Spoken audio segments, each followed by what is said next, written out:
Kryeministri i Izraelit Benjamin Netanyahu i bëri thirrje Organizatës së Kombeve të Bashkuara të tërheqë menjëherë paqëruesit nga bastionet e Hezbollah, ndërsa luftimet me militantët po intensifikohen. Deklarata e zotit Netanyahu vjen pas dy incidentesh brenda 48 orësh që rezultuan me plagosjen e disa paqëruesve nga sulmet izraelite.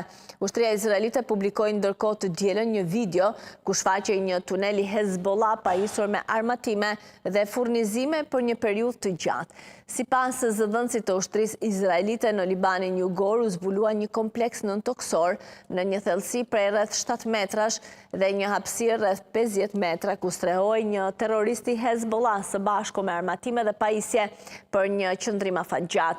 Organizata Hezbollah ka një rrjet të gjerë tunelesh në Libanin Jugor, të cilat u shtuan pas luftës së vitit 2006.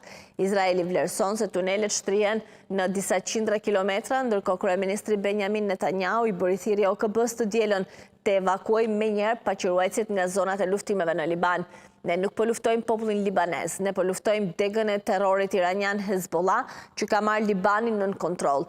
Duat i drejtojmë sekretarit përgjithshëm të OKB-s drejt për drejt. Është koha që t'i largoni paqëruesit nga bastionet e Hezbollah nga zona e luftimit. Ushtria izraelite ka kërkuar vazhdimisht një gjë të tillë dhe është refuzuar vazhdimisht, ndërsa u është siguruar ashtu terroristëve të Hezbollah një barrierë mbrojtëse njerëzore.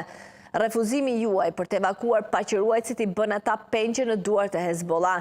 Kjo i rrezikon ata vetë dhe ushtarët tanë, tha kryeministri Benjamin Netanyahu.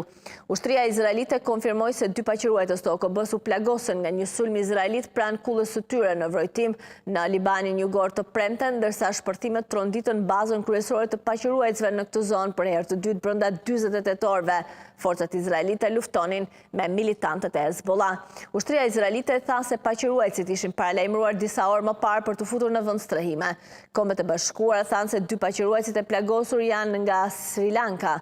Në kryeqytetin libanez Beirut, rrugët dikur plot gjallëri janë tashmë përgjithsisht të heshtura gjatë fundjavës. Përpara se të vija këtu, u luta 10 herë. Vazhdojmë të dalim, por kemi frikë se mund të ndodhë diçka.